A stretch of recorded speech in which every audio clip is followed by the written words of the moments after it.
gonna go back and premise it, even though I can just cut the video, whatever. One of the big things though, is just like talking to you, or like, if you talk to Joe Rogan, if I talk to Joe Rogan, just like, you'd be like, holy crap. But in another sense, it's like, we're just a human within this body, and there's some people that don't try to expand and go beyond that, and there's other people who do. And just because in some public eye all these people know that doesn't make anyone else on the same level or special. Like, everyone's got that fire inside, and it's just like, what do you got to use, unlock it, and push it towards, and that's like you saying, I have a lot of energy. Lots of people say that, and honestly, I get it, but I also don't understand it. Like, oh, dude. So, and we're recording. So if I can, we're in. I'll tell you. All right. So let's jump into this shit. All right. So you can use magic. You can use manifestation, law of attraction, prayer, whatever the fuck it is that you want to use to plug yourself into what you want in life. And nothing is going to work. Nothing is going to make a single goddamn bit of difference if you're not willing to change yourself. And that is that's a huge thing. So I'm going to tell you, you have a presence about you, you have energy about you, and you also whatever it is that you do for money, like whatever your day job is, dude. If you love it, that's cool. Fucking dive into it. If you don't love it, there are doors that are open for you everywhere. With the kind of brilliance you've got, with the kind of drive that you've got, dude, you can go far. You can go far in any industry you put yourself into. I would hire you, and I would give you a raise. I would, like, whatever it is that you do, you can do it very, very, very well. And don't hesitate to ever believe in yourself and take risks. You've got to take risks. That's exactly why the music, I'm feeling it's the best thing, because it's able to push spiritual understanding and thinking about shit on, like, there is disclosure that needs to happen. And I know I can push forward, and I truly believe the industry people, they can't kill you or do things to you unless, like, you're doing things fucking up, and like that. Are you making money at music? I am just starting. Like, my second album's about to drop, and it's actually me is who I am. It's called Lead to Gold, and all this crazy shit, dude. Since last time I talked to you, in your question you asked, like, it's insane. Like, I am solidified into the music, but I'm working at UPS at night, where I'm moving boxes. Dude, and that's like, not. I'm going to tell you, UPS is not a bad company to be in on. Oh. Like, oh man. And it's the thing is I'm losing weight for one of my music videos called Super Saiyan 2, and it's my favorite song of mine, and it's all about positivity. And are you like in a nude scene or something, or what? No, it's hip hop, but it's hip hop, so it sounds like that with the beats and stuff. But what I'm saying is on a whole new level. Like, I actually believe in it. And October 1st, I'm gonna drop it, and I actually got money to put in for promotion. I got T-shirts and everything gonna be made, and like, around me, as I've like made this collective of a couple of units, everyone has like the perfect reach in their particular area, to where it's all coming together. And like, I truly believe it. It's my way, and to do that. But then it makes me really think about my lyrics, my presentation, and who I am, because I can't be saying stupid shit and also like high consciousness shit. You got to be who you're supposed to be, and like, I get the most effect. And so if I can bring that up in the music industry, we can push aside the hoes, drugs, all that bullshit, and make kids like think about that. And like, how can I meditation. Yeah, picking up trash. I have a song called Picking Up the Trash, and my city loves it, dude. Picking up the trash. It's called Picking Up Trash. We picking up shit. After this, I'll send you a fucking version, dude. But it's, oh man, no, that. So I want to just. Let's interrupt each other a lot through this conversation. Okay, that sounds great, brother. Yes, okay. All right, so here's the thing: is you are tapping into the inner game of the whole thing, right? So you got to believe in yourself. You got to believe in your message. You got to believe in your calling. If like that, that's when. If you're just doing shit because, okay, so like, if you want to make $1 million just because you want to make $1 million, it's probably not gonna happen. If you want to make $1 million because you want to feed the hungry, you want to make $1 million because you want to be able to have the freedom to do what you want with your life. If the reason This is some of my mentors, dude. I've got mentors that are business mentors. I've got mentors that are spiritual mentors. I got mentors that teach me relationship things. I've got I've built and collected a brotherhood of people that I can rely on and relate to, and sometimes just people I can complain to, and that they understand, because the level that you and I are operating on, most people are terrified of that. And there is one thing I'm going to say, this, like, let's box in this entire conversation. I would like to, at least, with the or you know, like you said, you probably cut this into a few conversations, but one of the big things I want to present is that that you've got to believe in yourself fully. You've got to believe in your mission. Your mission has to be bigger than you. It has to be bigger than you. When you do the spell, you better be fucking ready to do the work too. Yeah, that's completely something I agree with, because jumping from, that was my issue, man. I didn't have appreciation. I lost my father a couple months ago with the cancer. Dude, it was right before we talked, like right before we had our last conversation. I didn't want to jump into it with you because I didn't know how fresh it was and how much you were processing. But how was that to process? How is that to process? It was horrible at the beginning because I felt guilt, because all these events made me end up going into thinking about the occult. And then, like, you know, a little bit of it, I was like, oh, is it my fault, this and that? And I'm thinking, like, I had to process even that about my own self. And that was terrifying. And like, why did you feel like it was your fault? I didn't feel like it was like fully my fault or anything like that, but I was like, if I'm messing with black magic, could it attributed? Because there was so many things that was going on with my dad that, you know, he was a fireman. He also, I don't want to, I guess, say that out for my family's sake over the thing, but like, there's things, you know, he wasn't fully taking care of his body, and lots of stress. There's a lot of things that occurred to him, and it was all that impacted at once, and like not eating healthy, as well as like tons of shit for him to have to deal with. I could see it all coming together, but you know, for myself, I'm like, oh, my opening up things and things around me, all that, and lots of, I don't know, it was actually, I just broke free of all of it because I understand. My dog decided to come in. I finally understand that, like, all these things that have come together has pushed me in my music scene and how I'm going to project, and the reason why I am and who I fight for. Everything my dad has taught me and helped me has made it so now, like, I know what exactly from that loss. It has pushed me now with what I'm doing my music. That's why I'm making it even more positive and pushing to help out all humanity in a positive way of good seeds. Because one of the last things I got to say, you know, to tell my dad was like, I'm going to produce good seeds for this world. And like, that's all I want to do. And saying that has completely changed me. It was led to gold. Instead of obsessing over women, who gives a shit about all that, dude? Like, you're right. The higher levels that you're talking about, like, if they can't get on that, it's too hard to try and pull up something that doesn't want to get pulled up because it's too real, bro. So, all right. So here's the fucking thing. This is what Azazel's been telling me. Azazel warned me about something fucking a year ago. This is how this motherfucker works. His mind is working at minimum a year in advance, where at maximum 5,000, 10,000 years. But a year in advance, he tells me, you're gonna have to get ready to let go of some of your attachments, brother. And I'm all, what do you mean?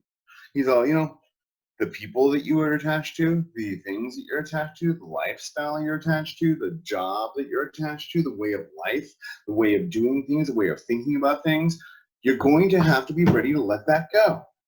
And I'm all, okay, so what are you telling me here, man? He's all, what the fuck do you think I'm telling you here, man? Your life is about to change. I'm like, all right. And he's like, you're gonna be ready for it. Just get yourself ready for it. Start releasing your attachment things. So I say, well, okay, does this mean that I have to release people? Because I don't want to let go of the people. I don't want to let go of the people. I don't want to let go of the objects. I don't want to let go of my motorcycle. I don't want to let go of my truck or my dogs. Fucking, you know, let's be real, man. I don't want to do what's necessary to do to clear the path for what needs to be cleared and for where I need to go. But it has been an interesting fucking year to watch. First off, to watch my relationship fall apart, in which it has, and like I'm coming to you right now from a hotel room, a really nice hotel room. I make good money, dude. I have made I've made an empire for myself, and I've noticed that I don't treat myself like a king. I haven't, man. I just barely yesterday I went and bought my first suit with a shirt that has dude, I don't even know what to call them. I'm so unsophisticated. Yeah, like instead of buttons, you have a fucking like a metal thing that goes to.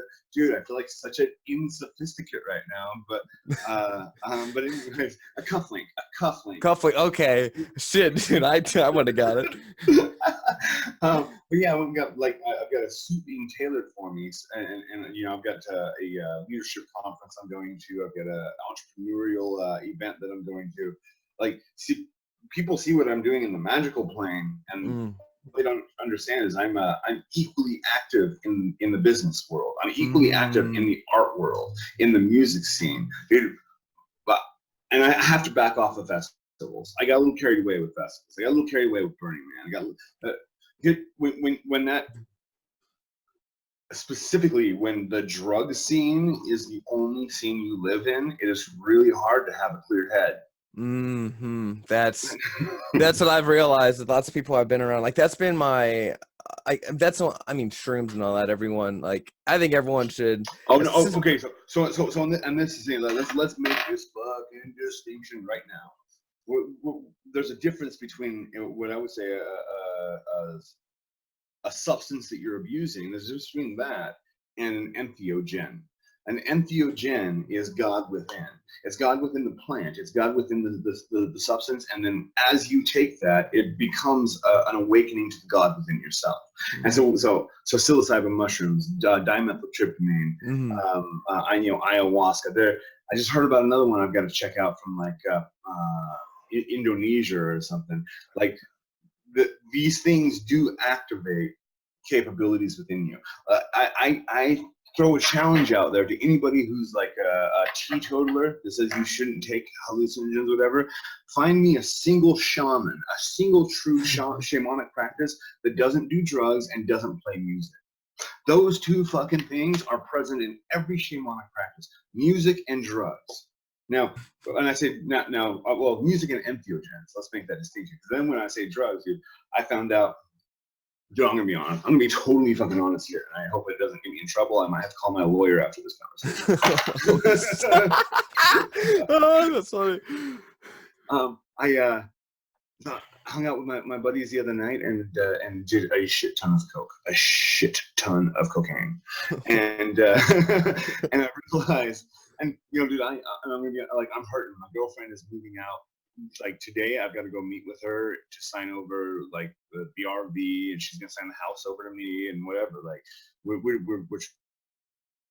both very, very, very hurt, and so I'm trying to put band-aids on the wounds. I'm trying to heal up, and so I do a shit ton of cocaine with my friend, and that is not the drug for me. Like the drugs that get me so amped I can't even fucking think straight, man. That's not for me. And but every now and again I dip into that, and I'll tell you what, I do have substance abuse issues. I do have childhood issues that I'm working through. I've got, dude, I didn't even know I've got like such intense mother issues. I was like, why would I have mother issues? I didn't even have a mother.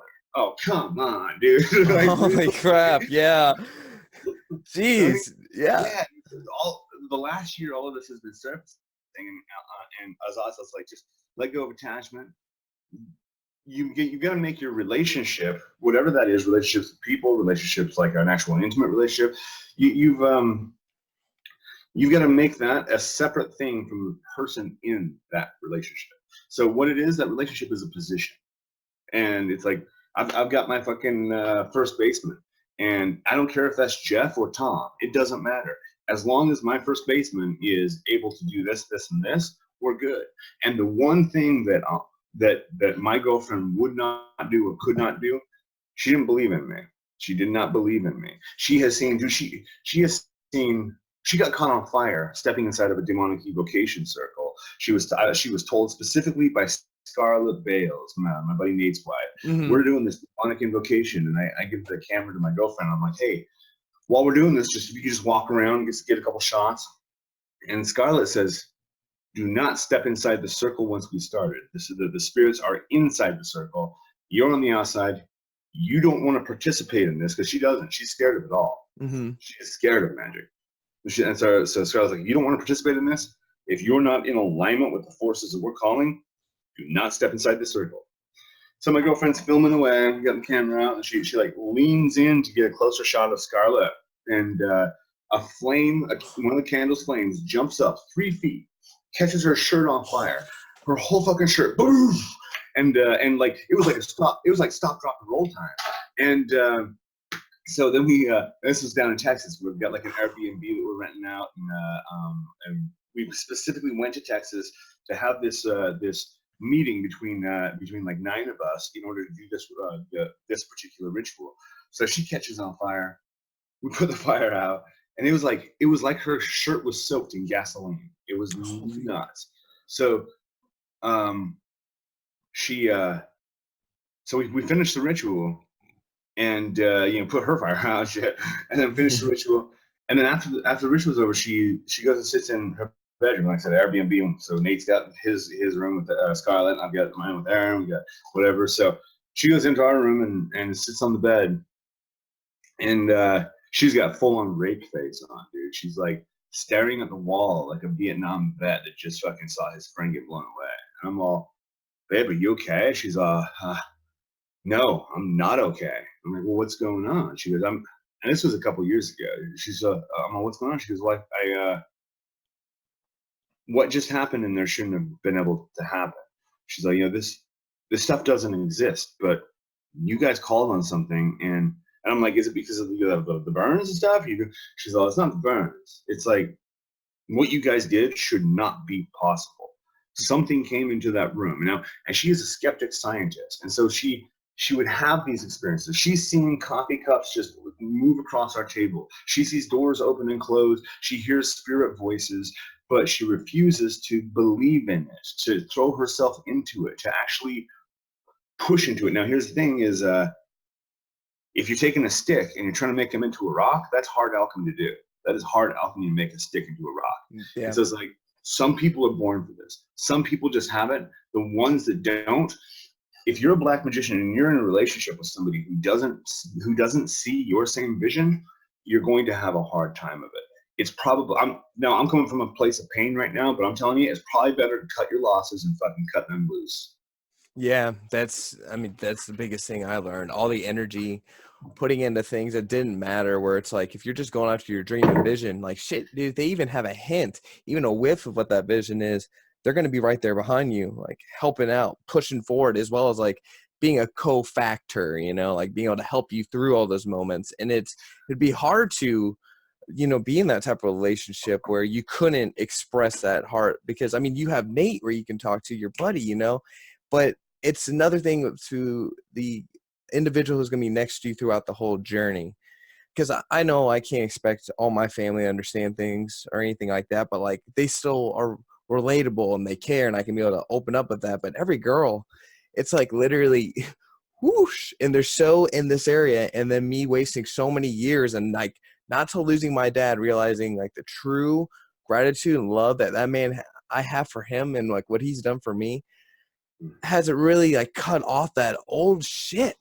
It's really just old shit. It's old shit that has to be renewed, man. And that's why it's lead to gold, dude. But you gotta take out the trash. You gotta take out the trash. you gotta sometimes you gotta pick up the trash. Taking the trash. Pick it up. But yeah, that's exactly. I bet you get a party of people going fucking wild, dancing and shit. Bro, I'll tell you what, I am definitely I'm the hype dude, and they know it now. Now everyone starts to see it, they know it, and like it's making me actually now looking at my own life. Like, you have to balance the scales, like when it comes to family and then being out. Like, the only way I'm going out, to be real, is if I'm performing or I'm getting there's a purpose. I just don't go out to get wild and get people crazy, because I could, but I feel like it's not my most value use of time. But that's kind of, I don't know. Right. It's just a character trait or what it is. Let's talk about that balance factor, dude. Okay. Right, so here's the thing.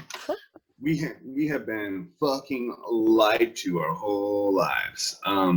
Where'd you go? You're like, I'm out of No, here. no, no, no, no. Oh, no, my ears are my ears are here. But I know that my brother and my mom would get home in a second, and I just had to shut the door just because my dog was.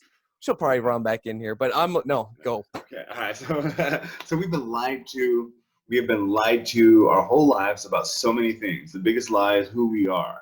We've been told that we are these fucking physical beings. First off, we've been told that we're biologically no different than animals. That's bullshit. That is bullshit. That is a misunderstanding. The human being, we started as an animal and we had something else mixed in with our DNA. We had something else that was put in there. Now, look, I mean, aliens probably, we would definitely consider them to be aliens. Like, Yeah. I mean, these things, when they show up, when you meet with, whether it's demons or extraterrestrials, whatever, it is so alien that you can't describe it. Your brain can't even lock onto it. You can get details, you can get like icons, but when you see the real thing, I saw Azazel on his throne once. I can't describe it. All I can say is that it was a mass of blackness that was eternal, with red eyes that were looking into the next 1,000 years of what he was planning. It was like, people say, you can't see the face of God and live, and it's like, I've seen the face of Jehovah, and it wasn't that impressive next to Zazel. But one of the things of the balance factor, dude. That's one of the lies. That is one of the lies. People say you got to balance work and home. You got to balance play and fun. You got to balance fucking whatever. You got to balance your relationships along with your friendships, right? No, bullshit. Bullshit. What you need to do is you need to integrate. Everything becomes part of everything else. So the magic you do becomes part of the relationships you have. The relationships you have, you take those relationships and you go take them to work. You take those people and you take the love you have and you take that to work and you work for them. You take your work, dude. If you're not taking your work home, you don't care enough. That damn. That's it's funny because I actually work. So in the morning I work for my brother. Help him do VHS tapes, some other like transfer that X, Y, and Z, and then the UPS at night where it's getting a workout because I'm making a documentary of losing weight for the Super Saiyan video, and then the music gangs, all these people who have had significant value of friends in my life that all have that same thing together, and now you saying that it has really put the pieces together because it's like the constant grind is of still for the one mission. And integrating all of it together is the thing. So instead of worrying about my balancing, it's just, am I living? Like, Well, if you can ask yourself at every moment, is this what I want to be doing? And that can be yes or no. That doesn't have to be yes every time. Is this what I want to be doing? Is this action or this interaction, is it leading to where I want it to lead to? If you answer no to both of those, whatever you're doing, fucking stop doing it. If you don't like your job you're at, stop. If it's not making you or getting you where you want to go, quit. Like, especially, I mean, I'm gonna sound like a privileged entitled fuck, but especially in America. If you're in America, dude, you can lose everything and within 1 year get it all back if you know what the fuck you're doing. yeah, I know you. You had to start off in the street, live in the streets for a while, and have to. I mean, I didn't have to. Like, the band chose to. Like, I Holy chose. shit! Like, Holy shit! No, I got to the point I was soul traveling constantly, and I would come back to the body, and it's like every time I come back, it's like my senses, my physical self was being elevated to the point that I started seeing, and I still to this day can see a matrix field in front of me of living fire. And this living fire is it's impossible to describe. It's like a rainbow made into a fucking yogurt, and then you splash across the universe and then fill it with light. And I see this, and like within this field, this matrix field, I'll walk down the street and I can see this matrix field of the infinite potentiality of things is assembled as like an overlay upon the world that we exist in. Like the world we exist in is like like a pulse, a throbbing pulse of this matrix. And then people are like bright fires that are passing on the street. Some brighter than others. Some of them are fucking huge. Some of them are really dim. I can tell when a person's about to die because their fire is not really there. Now, so when I first started having that vision coming into place of the multiple dimensions intersecting, first off, it made it impossible. It made it feel like it was impossible for me to relate to people, to anybody. Yeah. Who the fuck can you even have a conversation about? Yeah, no, I know, that's crazy. And well, especially like before, I'm gonna tell you this, like black magicians, magicians of every form, actually every human being needs to be contacting and communicating more with spirits, but also with each other. Mm-hmm. Human communication is so important. Like there are things as we're talking that we don't even know until we say them out loud.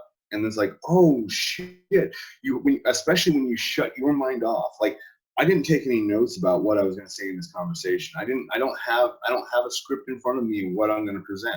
I shut that off. I put that to the side and I say, okay, the grand architect of information that is within me, come out and say what needs to be said. And it can only come. So with your music, dude, with any kind of art you're doing, it can only come from a place of being raw and a place of being real. If you're trying to impress people, go the fuck home. Yeah, dude. Honestly, that's also the thing. It's like some of the shit I might be saying, it'll go right over their head. I don't really care. It's just about instilling it spiritually because they'll hear it and it'll be subconscious.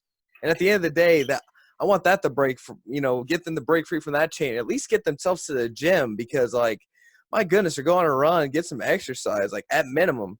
Oh, dude, there is so much. So, and I am working on so many different levels. There's this lady who's created this technology.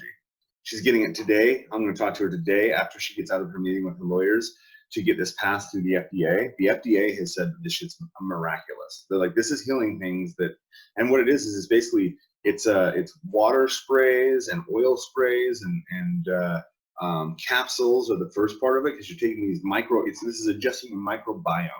And so you take these capsules or you spray this mist in your mouth, whatever it is, and your microbiome, the basically like the collective bacteria and fluids within your body start to adjust. We've been deprived of minerals and vitamins and things that used to be in our air. It used to be in our water. It used to be in the food that we ate because we went and killed the animals, skinned them, and fucking ate them. All of that we're being fed so much shit, and then on top of that, if you're not exercising and moving, specifically if you're not exercising on a daily basis, doing something, getting yourself moving, getting your heart rate up for at least half hour, 45 minutes, if you're not doing that, then you're not breathing right. Throughout the day, you will not be breathing right. You're going to be getting too much oxygen, not enough, because you hear it, and you will hear an out of shape person behind you. Yeah. It's like, dude, like, and I'll tell you what, like, I've got like fucked up deviated septum from doing too much meth and coke, and I've got my own breathing problems. I got my own physical capabilities, but I'll tell you what, like, not taking care of myself just a little bit more is like slacking on that. That's not going to help anything. No. But there is a thing like the power that you have, the solidity that you have, it is amplified and magnified through all these different levels of your being. So if you're in alignment with yourself spiritually and magically, you have a calling, you're being guided in that calling, and you're doing the work that you need to do to make that happen, that at that point, some relationships are gonna end. Fuck them if they're not. If they're not on board, like I had to, for me, I had to like just draw that line and say, look, you don't. So check this out, man. I'm doing the most intense path working of my life. The gatekeepers. Every 3 months, I become a different being. I invoke them into me. I evoke them into my temple. My house changes. My attitude changes. My look changes. My workout changes. The food that I'm interested in. Like everything about my life changes, and everything about me changes. Now, been at this for like a year and a half. My relationship's gotten shitty over a year and a half because I'm going on this roller coaster. Now, here's the fucked up part. My girlfriend has not read a single compendium that's come out. She hasn't fucking looked at a single of the pathworking video courses or any of the promotional material. I am flooding this world with information about the shit that is most important to me, and she didn't give a fuck. And it's like, whoa, okay, that's cool. The last thing that I said to her in a peaceful tone was, "Thank you for showing me who you are." And that's important to know who people are, to know where they are in your life, where they are the. I can't, Jeff. I'm coming up. I'm connecting into this genius overmind. It gives you so much, just little phrases, little rhythms and rhymes and little shit that you can stick in your head. So, are you a stick or are you a rock? And if you're a rock, then that's cool. We can do business. But if you're a stick, I'm not going to spend very much time trying to convince you to be a rock. There's an actual percentage. I think it's about 74, 75% of the human race is not capable of the next level.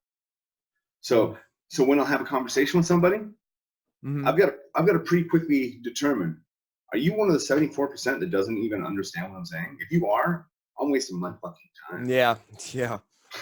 That's even how I am when it's besides the dudes in my group. I'm like, anyone that wants to do music, like, because now they're like, hey, can I get on board and do this? I'm like, what are you really standing for? And are you going to try to alter your stuff once you see my stuff popping off? Because it's for a positive change, and like you see people's authenticity, and sometimes that can be hard. That's the harshest reality, though. Like, as much as you want them to be on the same path, same course, it's exactly letting go of that attachment, like without a doubt. And like every morning I start off with a shake, like spinach, blueberries, strawberries, ginger, turmeric, and I just got these, I forget what they're called, but it's this one mushroom. It's called like the mushroom of immortality. Is it kombucha? There's that too. Kombucha is also in there, and carrots. But it's, dude, I forget what the mushi. I want to say mushi mushroom. I'll definitely have to find out. But it's I don't know, just doing that every single morning, and like starting off like my inner temple right out the gate, doing that, and then doing the exercise.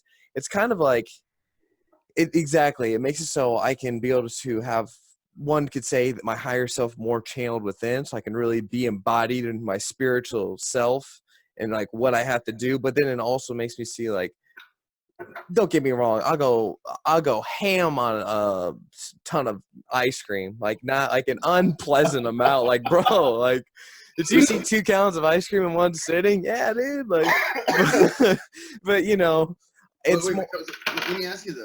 So you say you're doing this every morning. This is something I've been figuring out in my own routine, right? Because morning rituals are so important. The morning rituals set the tone for the rest of the day, and and each day sets the tone for how your life is going to go. You're not going for home runs, dude. It's every day you got to hit the ball a little bit harder, a little bit harder, a little bit better. So with that, do you take weekends off? My weekend since last time I even talked to you, it's been get the CD done, the album done, and next weekend I'll have it actually finished. I mean, but as far as your morning ritual though, like your morning, your exercise and everything. So, like, for some reason I got, and so not for some reason, because I was in a normal relationship with a normal person with a normal job, I adjusted my schedule with the banker's hours, and it's like I don't need to do that. Like, really, if Saturday at midnight is a pretty good time to do a ritual. Like, that's not convenient for banker's hours, but whatever. Anyways, with that, for whatever reason, it's like I'll buckle down through the week and I'll do my meditation every fucking day. I'll do multiple meditations through the day. I'll do multiple rituals through the day. I will. I'll exercise. I'll wake up. I'll go run for 2-3 miles, and then I'll lift some weights and do some pulleys and whatever. And then I can take my dogs on a couple miles of walk a day and whatever. Like, super active and shit. On the weekends though, it's like, and I'll tell you what, that's what I need to do. It's not necessarily. I think you do, even magically, you got to give yourself some time to grow, like your muscles to develop. And so, like, when you're pushing hard, maybe 2 days a week off is not a bad thing. Mhm. But I just don't think consecutively, because that's the thing. It's like Saturday and Sunday. If I don't meditate on Saturday and I don't meditate on Sunday, Monday is going to be a lot harder to meditate. Maybe if I need a day off, maybe I got to switch up my schedule. So I'll think about that, because like working out every single day, if you're Oh, really pushing yourself, yeah. yeah, it's become like, especially with the job at night, it's a physical job and I love it. Like last night I got off and then I went to the gym with my buddy and I'm like, dude, I feel so badass. I'm like, this is great. But there's also a point where I can't, if I just go constantly, there's gonna be no room for restoration of my body as well as the mind. And like, you have to make sure you have all that going. Otherwise, then you can mess up your weekly routine or not, mess up the. That's one thing I'm happy. I have a little bit of an adjustment where I don't have to be up, do 8 to 5 or any of that. Just got an open time to do whatever and to grow and get everything else I need to be done. But I think the weekends, it's not bad to unplug, but you're right. Like meditating more or doing like whatever you need to, it's gonna be hard maybe to jump back into routine. Like this last Monday going back in, like after I left, I was like, damn, dude, like how did I do this 5 days in a row? And now it's tonight's Friday, and I'm like, dude, easy. Like it's gonna be totally fine. Gonna knock that out. Might have some more time, and this weekend's my buddy's bachelor party, so it's like completely throw off all my normal stuff, dude. Like I actually got a little old camcorder. I'm gonna get all the behind the scenes. It's gonna be ridiculous, but it's that's good to break the pattern. So it's not so when you come back in, sometimes you might have learned something else that you can add to that, and then keep layering the cake that way. Well, and then like, and also flow state. Flow state is so important. Like, so all right. Did you get? I think when we were talking last, you said you were gonna get some mala beads. Did you ever end up Oh, dude, I got them and I did the Kalima, and let me tell you, the situations. doing? Oh, dude, a whole nother, because I was doing that. I was finishing some path working. And so I was wearing black every single day, and I had those things on me because I was like, this is my going through the lead to gold. Like I just like I'm embodying this, but I also became like darker, pushing people kind of away, and it's kind of a darker Ooh, type of spot. ooh, But I'm sorry, just to make a note, and then we'll come back to this. yeah, We have got to, and we're going to talk about this quite a bit. We have got to get over the fear of scaring people. We have got to get over the fear of scaring people. Like if we as black magicians are no longer concerned about scaring people, we're going to be able to do miracles. But right now, I know if I walk through this wall, it is going to scare the shit out of people, and they're probably going to try to lock me up. As soon as I adjust that in my fucking mind and say no, I will. Not only will I do this, but people will be amazed and inspired by it. As soon as I make that fucking adjustment from fear to inspiration, it's gonna unlock everything. So we'll talk about that more. And I want to jump in before that thought was leaving. no, My thoughts are like butterflies; they just fly everywhere. no, I love it. Honestly, I love it because then you're like, bam, bam, bam, and it makes this like constellation in the sky, and I'm like, holy shit, I get the picture, man. It's great. But yeah, no, you're right. So I was doing the Kalima, and I ended up having to take them off at a job because it wasn't accepted on that level, and there was other reasons for that, and it just made me realize like where I stand when it comes to spirits and everything else is like I'm just neutral, positive. Like they know my energy, they know me now, and I'm gonna speak real about things. Like I'm not gonna have fear about who cares this, that, and the other, because it's just like a friendship. Only it's kind of even crazier because they know like what you're speaking, like and being a real person, not just like some phony. And but I was doing that, and it ended up getting to a point where then the people that told me not to wear it ended up saying like Shanti, Shanti. So for 4 months I did the Kalima all the time, and when I do it, I think of the destruction of the negative cyclical patterns in my head, and it was working. Like it would help out a lot. So And one thing about the Kalima, I had a student who came out for boot camp, and she was all into. She spent some time in learning from Sai Baba and doing the guru search in India, and I would as I was driving around, I would do my own kalimas, and as I was standing in line, I would actually have it like as a routine, like walking around town. I'll see. So good. So this mala has what I'm doing with it is always really interesting. So it's a communication device. I'm communicating with myself. So check this out, dude. I'll put it a lot around my left wrist. Now, what that signifies for me is that I am holding Kali. I am holding her power, and I'm using it in this world. I'm letting it flow through me. When I have it around my neck, Kali is me. She is within me, and she's speaking through me. My very being is a manifestation of Kali. And so when it's around my neck, that way. And if it's in my hand and I'm actually using it, then I am actively turning myself over to her. And so it's like 3 different stages of the mother and her connection with me. Oh, wow. Just by and like, so this morning I had it around my wrist, and I just felt before this conversation, about a half hour before this conversation, I moved it from my wrist to my neck, not really thinking about it. Just that's what felt right. That's just what felt right. And then when I do that, then it's a signal to myself going, why did that feel right? Why is it that the thing that draws you? What's it telling you? And then when you kind of start diving into that, you understand the connection. So I really cool fucking story, and then I'll turn the mic back over to you, my brother. Oh, you're freaking awesome, man. You're good. So I'm doing my mantras in the morning as I was driving to the gym. Om Kali Ma. And what my student here told me, she said that doing that daily, you're only supposed to do it for a short amount of time while you're going through an obstacle, because if you're not, Kali starts removing obstacles anyway. She starts destroying obstacles, even though there might not be obstacles that you want removed. Mm-hmm. And also she can cause insanity because she pulls you so deep into the darkness of your own being, that you do go insane. I'm going to tell you, dude, the pathway to enlightenment is insanity. If you're afraid to go crazy, you're not going to make it. Like, if you're afraid of being insane, you're not going to be able to push through and have insane experiences. Once you stop, your fear is the mind killer. I mean, fear is the mind killer.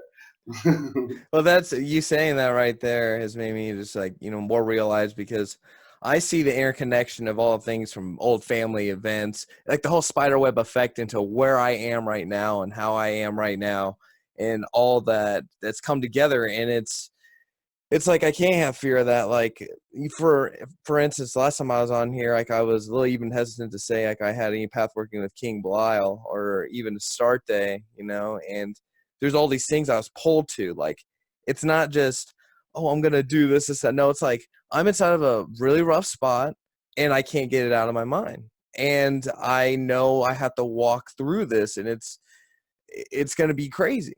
And we'll see what happens. And that craziness and everything else is just pushed away. Like, there's so many obstacles from myself, from not getting myself to freaking start taking care of myself. Like, from the beginning of the year to now, I'm out of the job I was working at for 6 years. I shaved my head completely because, and I think of the monk thing, plus my hair is probably gonna be gone in 10 years anyway, so might as well jump forward 10 years, man. Namaste, motherfuckers. Lean into it, dude. Lean into it.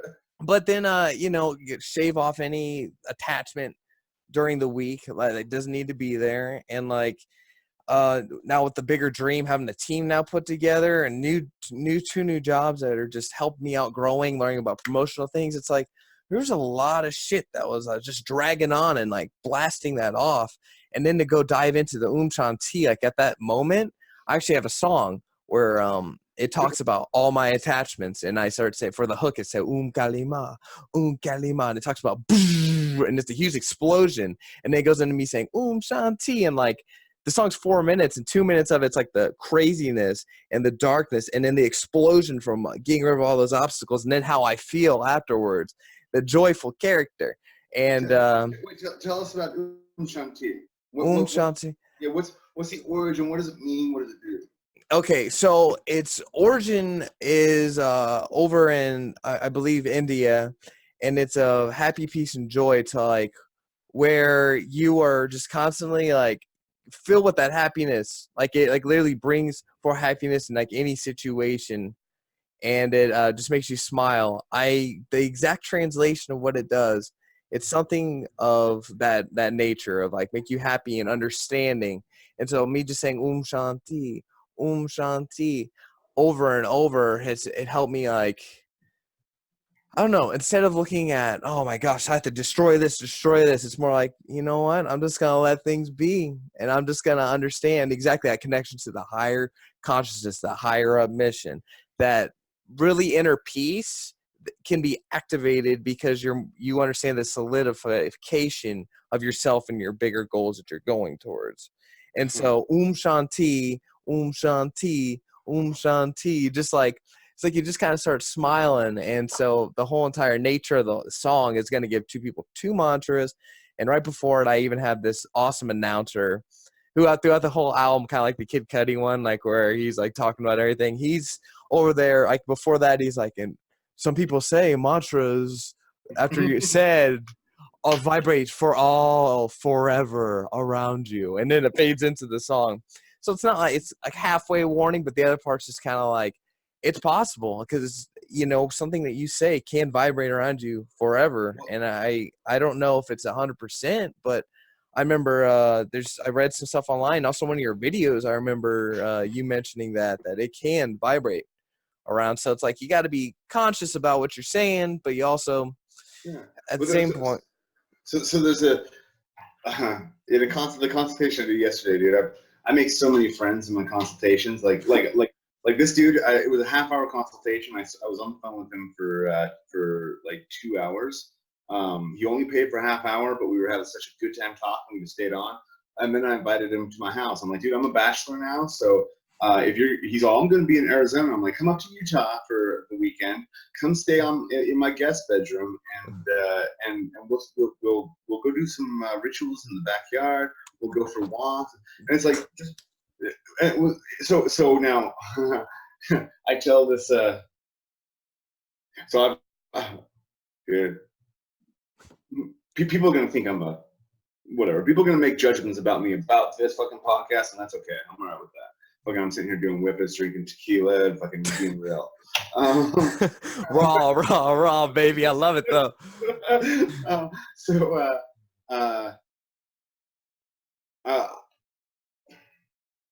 My girlfriend is moving her shit into the RV. She's gonna take the RV tonight, and she's gonna be out of my life. And already, I've got chicks sending me pussy pics. I've got fucking, I've got people throwing themselves at me, and it's like, just that the universe itself is conscious, and the things that you need when you're a walking sorcerer, they're just fucking provided. Like, but here's the thing: is like, the important thing is the things that you need, not the things that you think you want, or the things that maybe it would be nice if. A lot of people do. A lot of people in this world, they go around with this in their voice. I'm not sure. I'm not sure. It's like, you know, they get up, they're ordering a coffee at Starbucks. Like, figure out what you want, motherfuckers, and then command it to happen. Command it. So there's a discomfort that you get into. I was talking to a serial kabat yesterday in the podcast.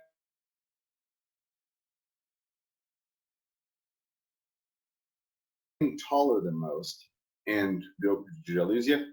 No, we're back. I don't know what happened there, but we're good. Yeah, this is probably just me being in fucking a hotel and using their Wi-Fi, but yeah. So I was talking to Cyril Kabat about this yesterday, but oh fuck, where was I? What was I gonna say? But it cut right when you said you were having a podcast yesterday. Yeah. I don't know. Whatever, I'll figure it out. Okay. Well, shoot. Let me. Well, the thing is, what's that? That's your phone. That's not my phone. No, it's not. I'm just like, well, I can ask this question, but how's that? Okay, how does the pain? So you, like I told you, kind of like throughout the pain going on with my own self when it came to losing my dad, looking at all these things that have gone on in my life, and what pushes me forward to go even harder at the music as well as being solidified. So like the thing with you losing your girlfriend for 8 years, like that is huge. And you've been building this empire, and it's been growing. And now exactly what you just said, there's people sending you pictures. It's like, oh, you're single, this, that, and throwing that all at you. And the universe talks right back with you. Well, it's like, what's your next steps? Are you going to use that to be like, okay, well now I can go infinite and beyond? Like, because your one video, you said that you felt like you're doing good. You're good, but you wanted to be great. Yeah. You want to be great. So it's what? Okay, whoa. I'm gonna reel that in a little bit. It can't be you want to be great. That's the thing. It can't just be want. It can't be want. Want is not strong enough. So, dude, I'm working with this dude, Raul Villases. Most people are not going to go through. Most people aren't going to be accepted into his program because most people just aren't fucking good enough. There's a lot of money on the table, fucking thousands and thousands of dollars that I slapped on the table to have this dude mentor me and how to be a better fucking entrepreneur.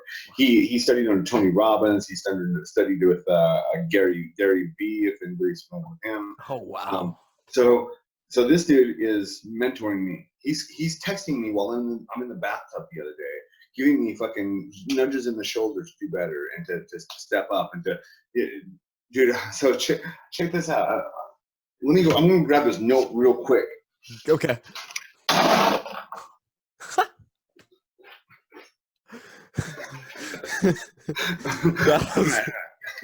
That was awesome. So here's the thing, like fucking people have been assuming for years that I'm putting on a character, putting on a show. I'm fucking that I'm and in some ways I have been. In some ways I have been putting on a show. In some ways I have been inauthentic. And as I go forward, the more authentic, the more real, the more raw I can become, the better it is. But so I'm talking to one of my mentors, one of my coaches, on how to. I'm like, dude, I don't know if my relationship's gonna work. This was a couple weeks ago. Well, dude, I don't know. I'm becoming a king, and I don't know if she's ready to be a queen. I don't know if she sees herself as a queen. And specifically, I don't think she sees herself as my queen. Because I'm going to tell you, there are a lot of women who would probably love to put on their Facebook that they're in a relationship with EA Koetting. Like, yeah. She doesn't. That's not for her. So whatever. But anyway, so my ex-girlfriend's name is Erin, by the way. She's gonna love it when this video drops, dude. But you know what? The funny thing is that she won't watch it because she doesn't give a fuck. No, that sucks. That sucks, but it's all good. But damn, dude.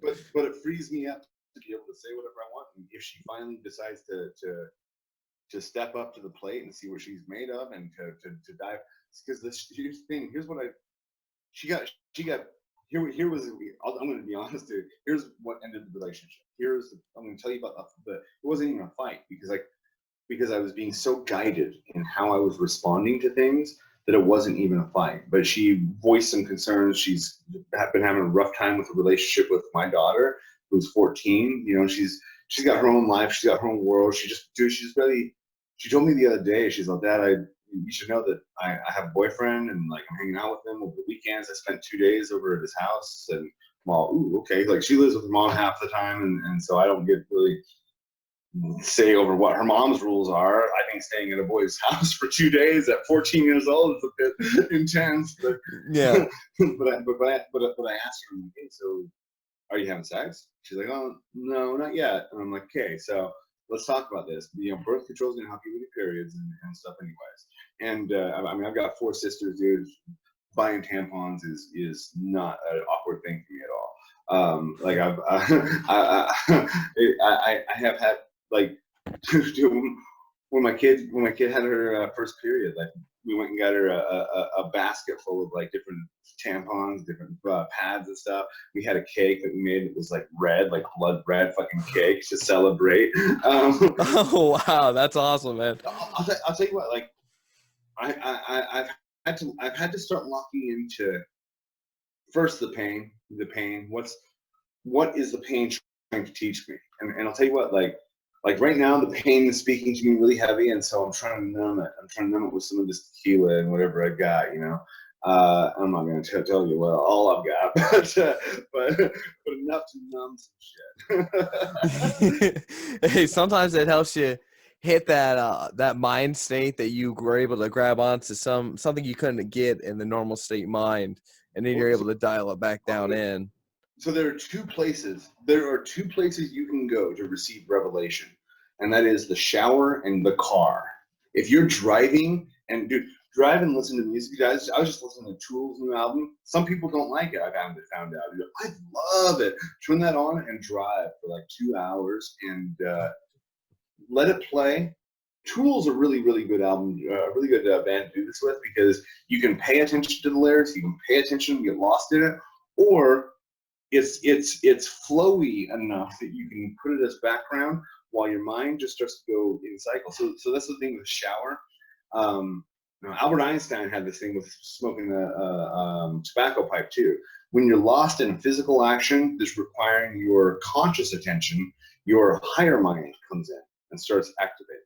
And so same thing if you're drinking tequila and having a conversation with somebody, like all of a sudden I don't have to think about it, it just happened. The more you try, the harder you fail. The more you try, the harder you fail. As soon as it becomes a flow state where it's just, this is what I'm doing. This is now one thing you touched on. You said this word a few times, and it's an important word, mission. All right. So most people have a dream. Most people have something that they want to achieve. Most people have an idea of how life could be better, right? Yeah. So you take that, and not everybody, but most people, you take that chunk of people, only a fraction of those people can take that dream and turn it into a vision. They see exactly what it looks like, what it sounds like, what it's going to be like when they're in front of that crowd and everyone's cheering for them. They got fists pumping in the air. Whatever it is that vision is, the more clear you can make it and the more hardcore emotional you can connect to it, the better it is. So, and that's a big part of magic. Now, so you've gone from a vision to, or a dream to a vision. That's a small percentage of people that are capable of even investing themselves that fully in who they want to become. Now, and that's where magic can come into place. Where it goes to the highest level, though, is where that vision becomes a not just a goal, not just something you're trying to manifest. It becomes a mission. It becomes your quest. It is the holy fucking grail, and it doesn't matter. So I'm standing on this cliff with my girlfriend. We bought a house. I bought a house. I paid all the payments on it. I bought the land with my own fucking cash down. So I bought a house in a beautiful, beautiful area, fucking nature everywhere. So we go out to this cliff the other day, and we're standing there, and the wind's coming up, and we're both processing together the fact that our relationship's ending, you know, and we weren't wanting to admit that to ourselves at that point. We were still hopeful, but it was fading. And I said, you know, I see who I am. I don't see the full picture of it, because who I'm becoming is so amazing that if I were to see it, I wouldn't recognize him. He wouldn't look anything like me. Who that is somebody that's so great that I would worship them. And I've got that locked in. I can feel it pulling me, and I've been resisting it. I have been resisting it because it's scary, because I don't want to scare people. I don't want people to be afraid of me when I start walking through walls. But you know what? Like, I got to do away with that shit. So I laid this on my girlfriend, my ex-girlfriend, and she says, you know, it's really awesome that you have such a high vision of yourself, but I'm afraid that you would sacrifice anything for it. And that's the key. I would. I fucking would. So when I was working through the OAA initiations, because those aren't, I didn't create those, I received those. They were coming through me, and as I would work through them, I would take my notes and I would pass those to other people. So I'm working through these OAA initiations, and I get to one of the last initiations, and they say, you need to become the gateway. You need to become gateway. I'm like, okay, how do I do that? And they said, well, you need to stop being at war with yourself. Now, I was going through a psychotic stage of my life.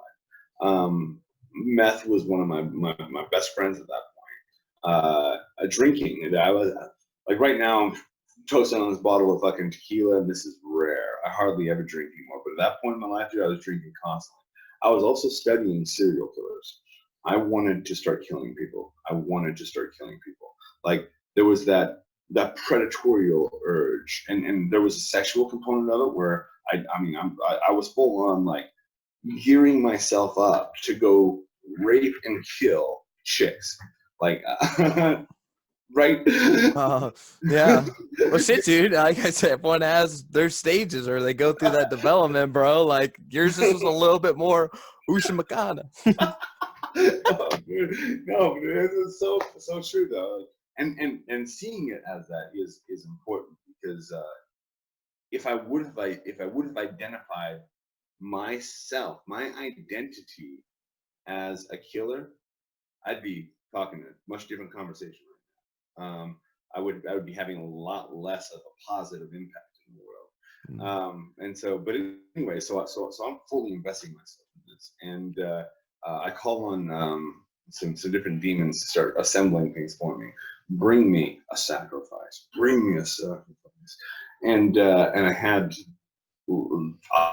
had sacrifices appear to me.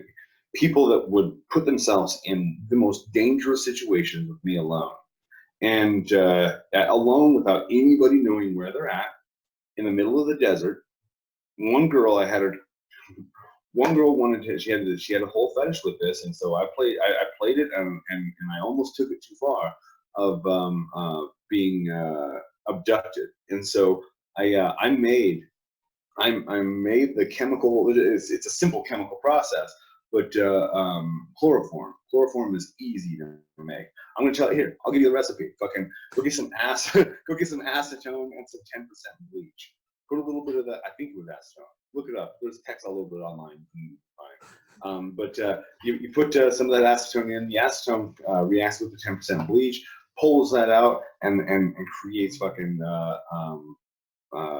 Straight up, like you put it on a rag, put it over her mouth, and she drops. But so me and my buddy, she was willing, she was consenting to this because it was a fantasy for her. But so me and my buddy tie her up when she goes down. We tie her up, put her in the trunk, take her out to the middle of the desert, and then me and him basically like Eiffel Tower the shit out of her. And Eskimo brothers. Yeah, right. So. But it's there in front of me where it's like I could sacrifice her to the Prince of Darkness at this moment, and I would never get caught. And I didn't. Most of the times when I didn't, most of the time I'm like myself a job. When I didn't do that, it was definitely because I didn't think the plan was good enough. Like first off, like if there was any chance that I could spend the rest of my life in prison, I got to avoid that chance. Like I got important shit to do, and I can't do it from behind bars. Yeah. And yeah, so there was always that, but just also like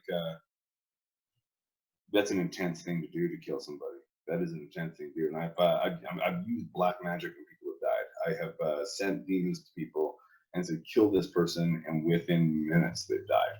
And sometimes a couple years, sometimes it takes time, but I've had people die within minutes of the ritual.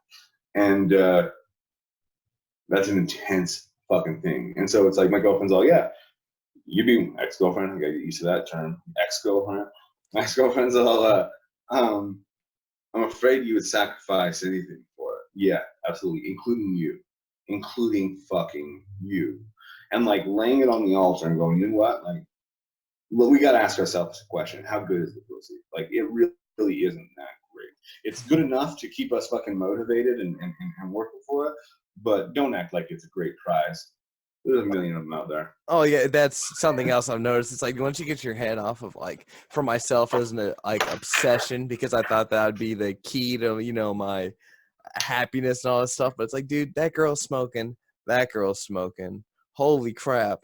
They're everywhere. Exactly. They're everywhere. And it's like, now, why waste your time? Even if it was like a hot 10 out of 10, if she's got no substance, and she's not going on that same like altitude that you're on, it's not gonna last. It's just not everlasting. And it's not gonna last, and it's not everlasting, dude. That is. You're a poet, dude. I fucking love the way you put words together. So I have my mentor the other day. I get on with him, or a couple weeks ago. I get on with him. I'm like, all right, I'm afraid my relationship's gone away, but this is not my queen. I've got to become king. She's not my queen. I don't know what to do. And he says, well, first off, he goes, you can't really do anything about her. You can do something about you. You focus on you. You focus on your growth. If she grows with you, that's on her. Okay, cool. All right, cool.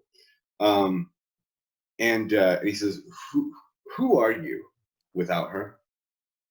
And I'm like, oh man, okay. So I wrote down the answer that I gave. Because I said to him, he says, you need to tell yourself this every single day. Without her, I am everything I need to be. Without her, I'm free to be me without restraint. Now, and that applies for not only this girlfriend, but for any other person. Timothy is a genius. Timothy told me when I first started working with him, and I started seeing this chick. He's all, the moment that she holds you back, you have to let her go. You have to let her go. When she starts holding you back from what you need to do, you have to let her go. So I got on the phone with him yesterday, and I'm like, dude, I had to let her go. And he's like, all right, cool. I'm like, you're psychic. You saw this years in advance. You gave me a fucking warning, and thank you. And he kind of laughs at that. And he goes, here's the thing: is your purpose in life cannot be another person. Your purpose in life can never be another person besides yourself. And like, now that's coming from him. He and I, we have made millions of dollars together. We have made so much change in the world together, but we still realize like working together is the best thing for he and I to do. But if for any reason we weren't working together, we'd both be just fucking fine. Well, that's the teamwork can make the dream work. I mean, that's the people. Yeah. When I'm doing some of the music, I'm like, I believe in myself. I can do it alone, but if I'm going as a group, they can hit different types of people who might not be on that 26%. They won't be able to hit them, but that's where I'm coming in. I'm going in for the far plus everything else. I'm going to give people joy. My hype stuff's going to pull in all the other percent anyway. So it's like, who cares anyway? But it's you don't with the people you surround yourself with. You got to be very careful about the people you surround yourself with, and they do not have to be black magicians. Yeah. We are a rare breed, dude. There are not many of us out there that are actually walking it. There are a lot of people that like to talk on forums about it. There are a lot of people that like to Facebook about it. There aren't a lot of people that love to convert their house into a temple and if I can start calling these things for real. And those who are, dude, I'm gonna tell you. So I went and spent some time with Nate Bales and Scarlett. Yeah.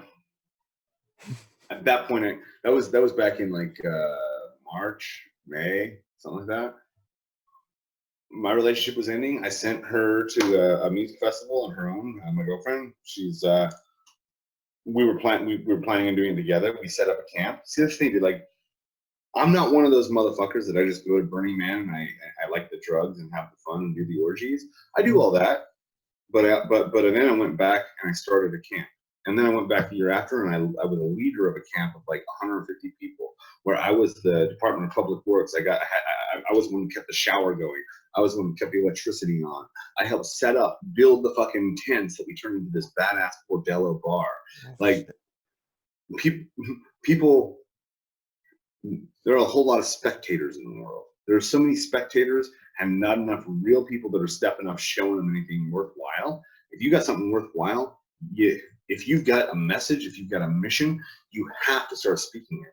The internet is Lucifer's gift to us, black magicians, so we can connect with each other. All the other purposes, the porn that it serves, and the military services, and the different connectivity that people can have, that's all a side effect. Lucifer created the internet for us. And that's the 10% for the tipping glass effect. That's exactly what I believe is on its way. Like, that's the whole golden age. Because I want to get into that too. Like, I believe there's already technological advances that could help clean up this planet. Like, actually go help it do that in the air and I am almost certain. I had to go into AT&T. That's my carrier. They're not paying me for this promotion, but I like them. Brought to you by EA Koetting. Yeah, dude. I'll tell you what. If people think I've sold out at this point, you just wait, man. I am going. Everybody in the world will know my name. Everybody in this world will know my name before I pass. That's If I fucking pass.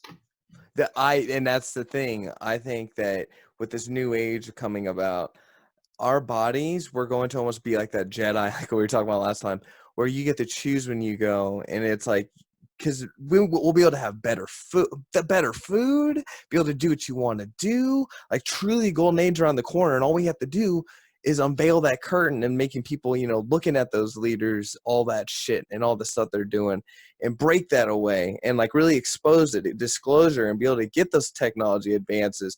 Like I saw this old lady the other day, like just getting in her car, and she's just so old and brittle, and it like hits my heart because it's like this. It's bullshit, man. It's bullshit because these people can be fixed. My dad having to die of cancer, it's bullshit. Well, there's so much belief behind it too. All right, so check this out. Like, I quit smoking cigarettes. I vape. I love the taste of Fruity Pebbles. All right, so like Fruity Pebbles cereal. I will munch on that shit like a pedophile. And I got Fruity Pebbles fucking flavored. Actually, right now I'm doing Captain Crunch. I do like I wasn't when I was a kid. I was not allowed to have sugary cereal. So the things that it's funny because like if something's forced on you like as a kid, like anal sex or spinach, like you hate it. You're like, oh man, get that away from me. But if you're denied it, fucking anal sex and spinach are your favorite foods, and you Yeah, yeah, I know. Tell me about it. I wasn't supposed to go peek into the quote unquote dark realm of things, but shit, like going to church and all that when I was younger helped me dive into the real knowledge of where I was going. It's like, don't go summon this thing, don't go do this thing. I was like, dude, like there's some shit going on. There's people with power. There's crazy other things going on. I got to figure out the way I can maximize my effectivity for the rest of the world, and like knowing who I am, because someone, oh, so what's your dream? Oh, I want to work this 9 to 5. Like that's not enough. It's just not enough. Like it's not going to fill up the cup. Even if I had millions of dollars, like I'd be bored just being able to do whatever I want. I have to have that and push it towards a goal, something bigger. And without that, like shit. And to be able to get to a point where we can just grow on that spiritual side and push that veil over and all that and hit that level, that is peace, love, and actual joy in breaking these chains.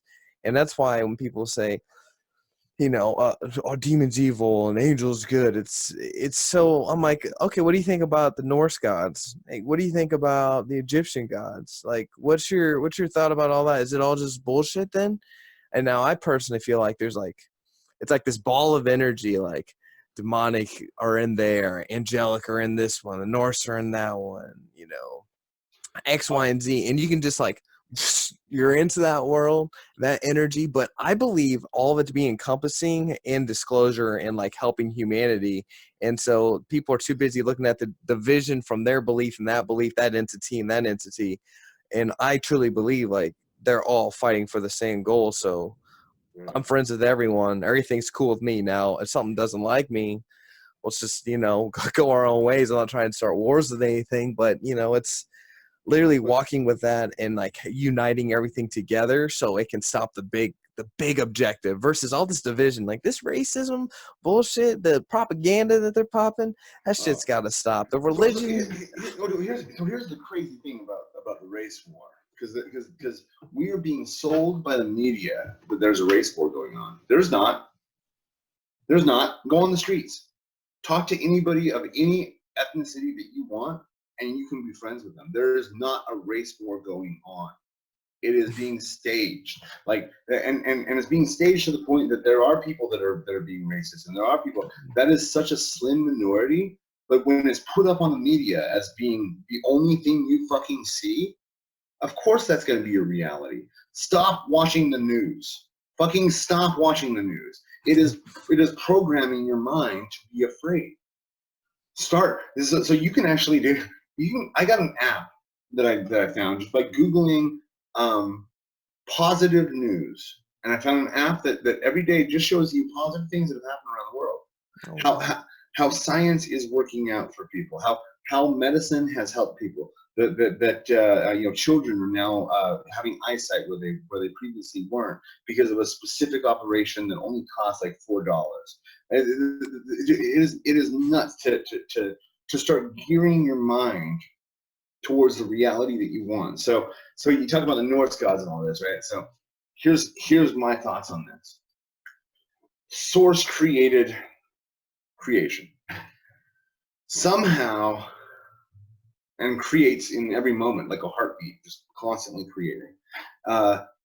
Somehow these other beings start forming their own bubble and outside of the source, outside of in the primordial abyss, that they escaped source and created something new. And at first it was just like a little island paradise in the abyss. These are the gatekeepers. These beings have showed up in every religion. They have influenced every system out there. Every mind and every genetic strand that exists today has been influenced by these gatekeepers. And so anyways, they form this collective. They start getting together as the abyss is churning and creation is being brought up. These consciousnesses start coming up that aren't wanting to do their jobs as they were told to do. They're like the glitches in the matrix, and they start getting together and they're like, "Hey, man, let's get the fuck out of here." And so they go into the abyss. They form their own infernal empire. That's like a bubble. Now, all of these different religions that exist in these magical systems, these are all bubbles that have been formed. Some of them are formed very solidly inside of source creation, like the Norse mythology is. It's all about. So the Norse are cool because the Vanir are the nature gods. These are the animal state of mankind. This is us as free, naked people running in the forest, right? And then the Aesir are the progress gods. They're the gods that assemble matter. So humans are really good at something.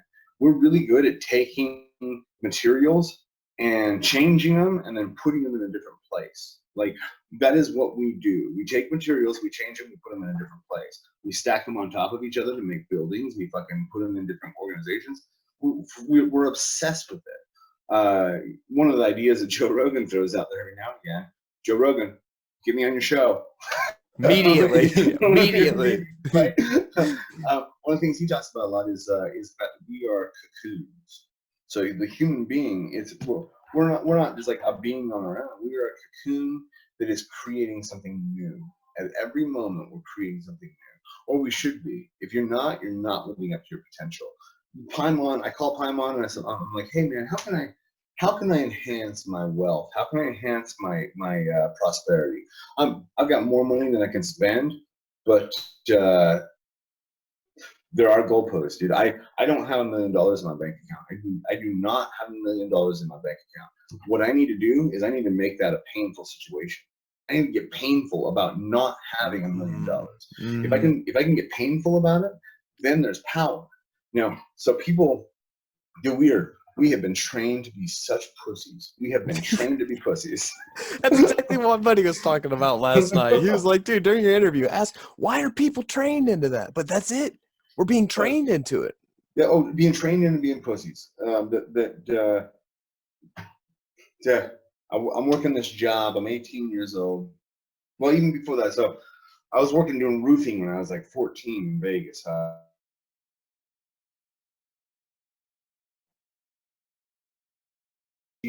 She was like, she dated every friend of mine. She fucked every friend of mine. But then she like friend zoned me. Like, oh, did you lose me? Oh no. No. Okay. It glitched for a second, but we're good. No, dude, we're stay on target. Stay on target. We got it, brother. Sweet. But yeah, no, this chick, like, so by the way, this conversation is not suitable for work. But like she let me finger her a couple times, and we almost had sex once. But then she was totally friend zoned. She's like, our friendship is too important for me to give you pleasure.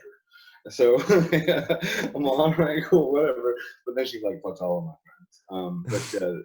But this chick, her mom found out that we were doing that, like, witchcraft. We're like 14, 15 years old. My daughter's age, that's fucking scary. But we're like sneaking away, doing witchcraft together, and getting definitely trying to be sneaky about it a bit, but not too sneaky. Her mom walks in and sees we got some candles going and some incense. And she's all, whoa, kids. What you need to know is this is real. We're like, yeah, I know. She's like, no, you don't know. Like, you're gonna call stuff and it's gonna happen. You're gonna make things happen that you're not gonna be ready for. Be careful what you wish for, and everybody is gonna fuck themselves up with that. It's like, oh shit, okay. Sure enough, dude, like that is the prime danger of magic. If you're not clear-headed about where you're going and who you are and who you want to be, and even if you are clear-headed about that, fucking get ready for some surprises. Like this is not in your control. This is not in your control. We sorcerers are not the ones controlling the power. The power is controlling us. Exact. I agree with that completely, which is why, the working out and the making sure the channel, so at least you can have yourself be able to handle those situations. Because I mean, everything I ever did, like, first off, love magic, everyone.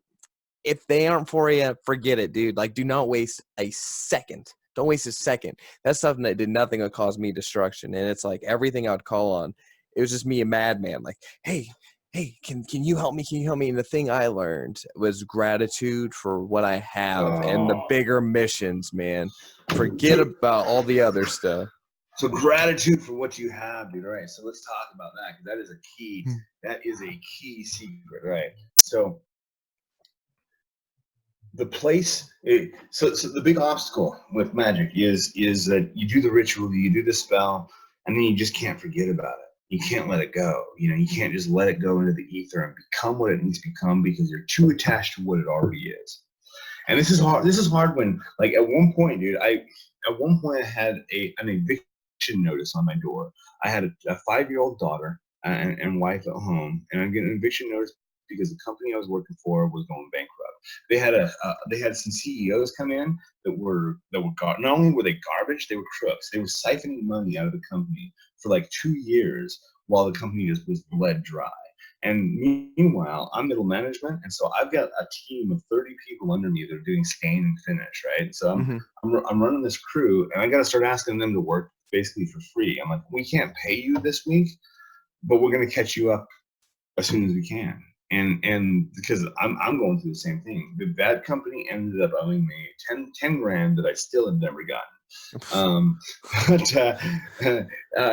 But just hanging on, we can't pay you this month, but hopefully we'll be able to get it together. So meanwhile, I'm not paying rent. I can't put milk in the fucking fridge. And so I had to put aside, well, actually I had to use the pain of the situation. And I went we had this explosion-proof paint room that we stored all of our lacquer and everything. So if it ever caught on fire, it wouldn't blow up the whole world. So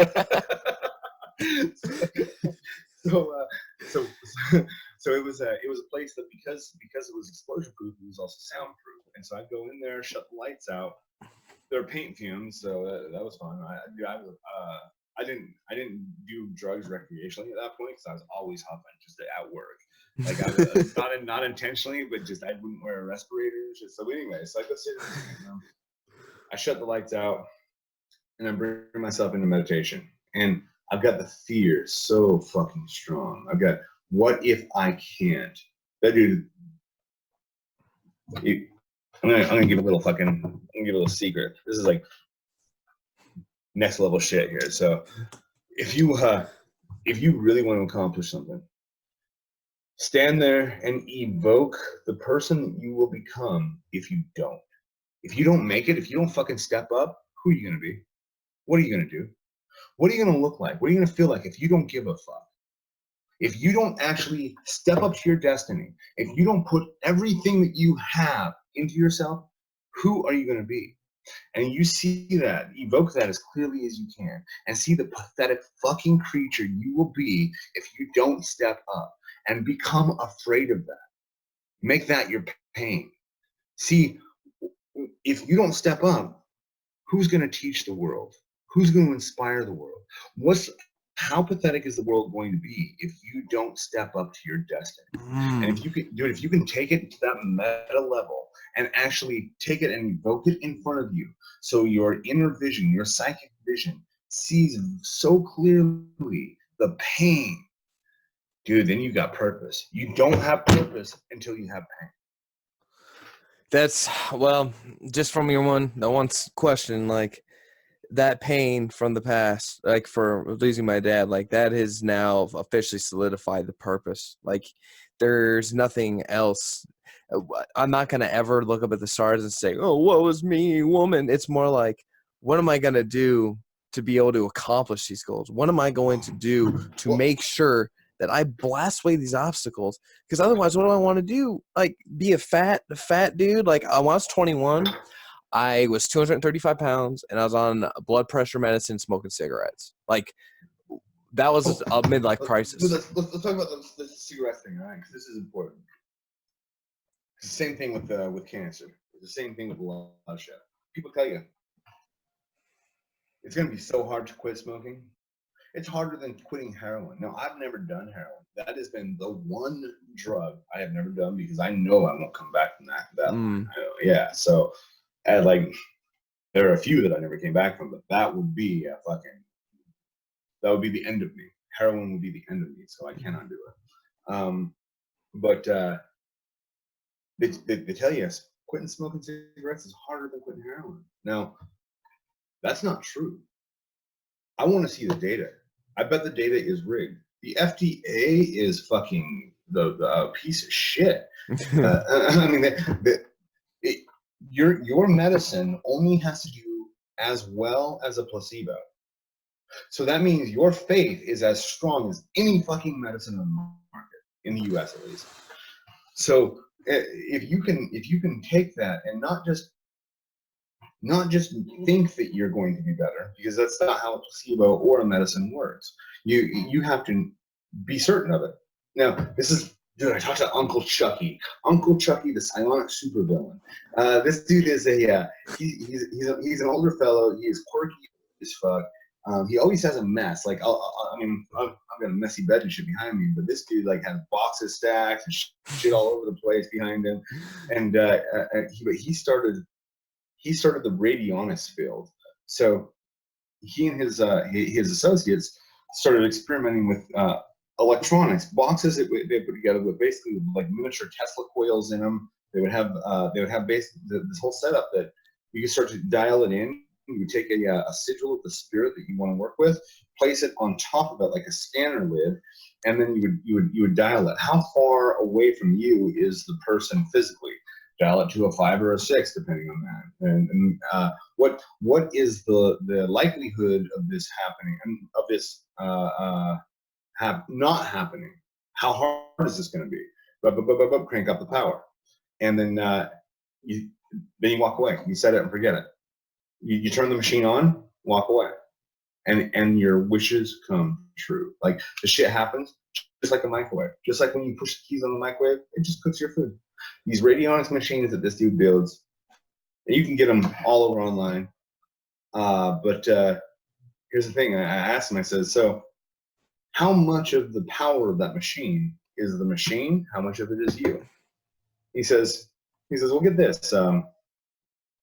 We noticed one day that we were doing these experiments that we forgot to plug it in, and it still worked. And I'm like, okay, well, that's interesting. Let's explore that. So does it not? Is it because it's holding a residual charge? Or he goes, no. Then we realized we could take all the insides out and just have a box with dials. The dials don't connect to anything; they're just dials. Give it to a person who doesn't know that, it works perfectly. I'm like, what the fuck? And he's all, yeah. He goes, this is we live in a culture that we have an expectation. You push the buttons and the shit works. Mm-hmm. Sometimes there are glitches, whatever, but Usually just follow the instructions. If there's a glitch, just go back to the instructions. Step 1, 2, 3, 4. Okay, plug those in. Your technology makes things happen. If you take that same belief and you switch it over into magic, dude. So one of the things that I started playing with a couple years ago were cybernetic implants. Right. So your operating system is needing to be upgraded, but your body, your physical computer system is not what it needs to be. You need to be upgraded. And so what you do is I like to see SIM cards and like the old school SIM cards that you have to like snap into place.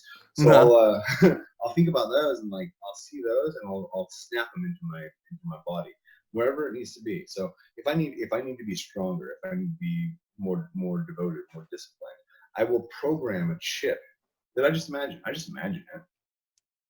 And I imagine it so strong that I can feel it in my hand. I can feel the little sharp nodes on it. I can feel the texture of that green plastic. Like the whole fucking thing is perfect in my head. And then if I need to put it in my arm, my leg, my spine, wherever it goes, I will physically. Now I feel I'm holding something. As I've been talking about, I'm holding something. I'm not sure what this upgrade is going to do, but I'm willing to accept it. And so I'm going to put it right there, and I can feel it leaving my hand and like digging into my bone, digging into my spine. And I can feel it right now as I'm doing this. It's like sending tendrils into my bones and into my body system. This is going to create a change that's going to change me dynamically. Now, before I had my daughter, I was on my serial killer kick, dude. I wanted to fucking kill people. I got really into to asphyxiation with chicks. Like I would choke them until they would. It took me a little bit to get this right, just like any kind of sexual act you're doing. It's like you're a little sloppy at first, but I was grabbing too low. I was down here, so I was like, not good enough. What you gotta do? Yeah, I'm a sadist. I'm revealing so much about myself, and if people don't like it, go fuck yourselves. All for that, brother, dude. Awesome.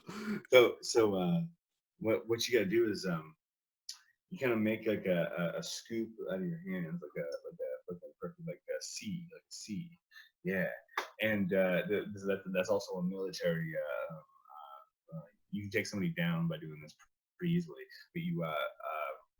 but you bring your finger and your thumb so they slide right under the jaw, and it will slide directly into place to cut that person's wound off. In the military, if you do that quickly, boom, you drop somebody. You fucking drop them and they stop breathing. They usually are they're gonna hit the ground and they're gonna like convulse for a bit until they get their shit back, and then they start breathing again. At that point, if they want to get up, then you just kill them. But you do this if you do it slower. That's the thing. You can take military fucking war tactics and do them slower and it becomes passionate romance, yeah, I slide my hand right under their jaw, usually with consent. There was once I did it without asking the chick first, but she liked it anyway. Surprise, baby. Right. And cut their air off. Squeeze enough that they're not able to get air. And if you're doing this while you're fucking them or whatever, that's even better. But you don't have to. You can give a chicken orgasm fully just by squeezing their fucking throat. And so I would see their eyes would roll back into their head, and then they would go limp. Boom. I said, let go. And then they get a breath of air, and then I fucking hit them one more time. And that on that second time, I could start to feel their soul coming out of their body into my hand. I could feel they weren't going to come back this time. And I would let go right before they would start going out the second time. It's an obvious pattern you can see when they're losing it. And at that point, I let up because they're gonna die and I'm gonna take their soul. And that is some fucking nutty shit. What changed for me? Why I did not start killing people was because I had a child. Like that. It became not about just me and this. I mean, because all of that shit, dude. Like, first off, that is a product of being an abused child. Like, if there is one thing that we could all just collectively agree on that will change the world and needs to be stop raping children. Like, let's just stop raping children. It's not hard to not rape children. I've never done it. Like, it's not. I've never done it. so, like, if you just stop doing that, the world will change. The world will fucking change because psychopaths are created by psychopaths. Yeah. So yeah, but anyways, I have no idea where I was going with that story, but I felt I was gonna rip that. I had a buddy, the dude who actually got me hooked on meth when I was like at 18 years old. He was a genius dude. When he was strung out and he was spun out, he was like 40, 45. He worked at the same cabinet shop I worked at, but he would build machines for them, like the line. So it was like a conveyor line that would that was in the air, about probably 7 feet high, and it had hooks hanging down from it that you hook your all of your parts onto, so that way you could spray it, you could sand it, you could stain it as it's moving along the fucking conveyor line right in front of you. Fucking genius system. He built it, like every part of it built by hand. He had chains that he linked together in order to fucking make this thing work. And so genius dude. He had a Volkswagen engine in his in the back of his it's not even a backyard. Like, we lived in shitty apartments. And it was like a backyard enough to have like maybe a barbecue, but it's gonna be tight. And he had a Volkswagen engine on engine blocks, and he's all, watch this, and he gets some water, a bottle of water, cracks it open, puts it in the carburetor, fires it up, and it fucking starts up and runs. I'm like, what the fuck? And he's all, oh yeah. So after the carburetor, you got to put a I can't remember what he called it, but basically it was a device, an atomizer that separated the oxygen from the hydrogen. Use the hydrogen for powering the engine, threw the oxygen out the exhaust. So he's like, so what you're actually going to be doing is you're going to be contributing to the oxygenation and the healing of the ozone while you're driving this car. And I'm like, dude, you need to put this on the market. He goes, he had tried to get a patent for it, and started having harassment happen, started having fucking agents coming by and telling him to basically pull his shit down. And he eventually like just basically can't, like, he stopped applying for the patents and stuff because he's like, yeah, I don't need to get assassinated. Holy shit. Yeah.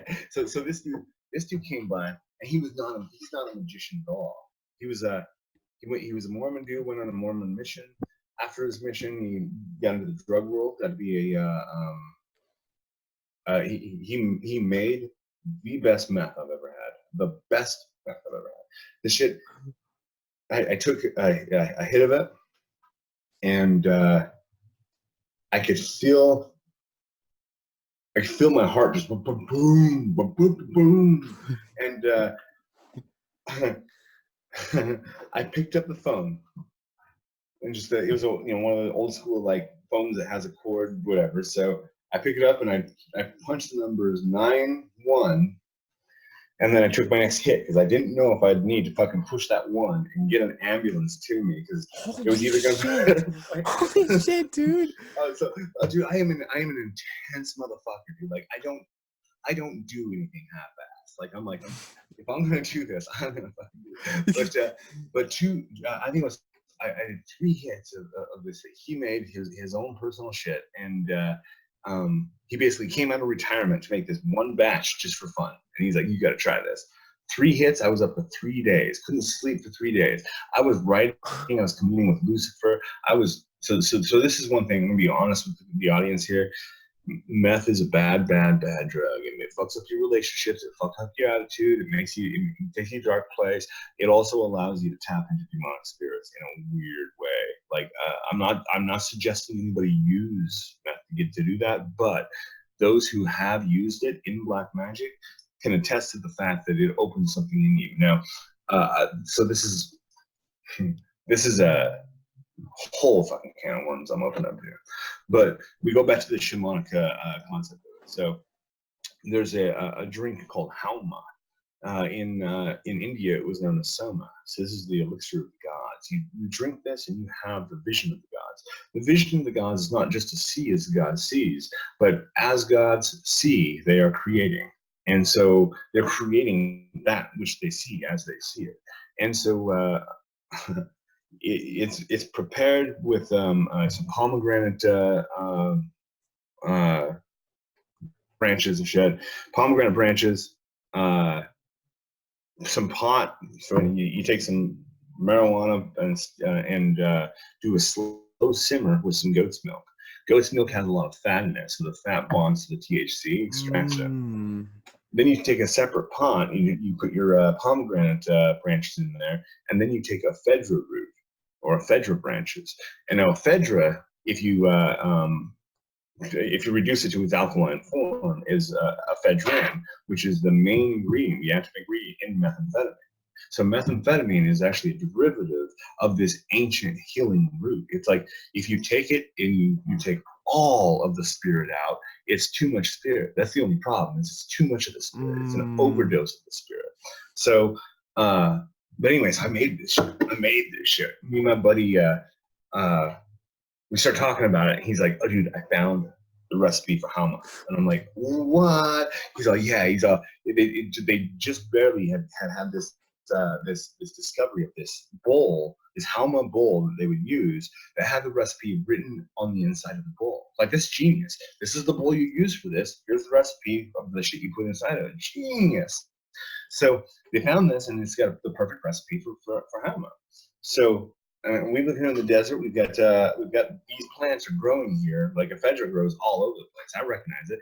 If you're hiking, yeah. All right. So one thing I want to tell people: get into nature more. Like, get into nature more.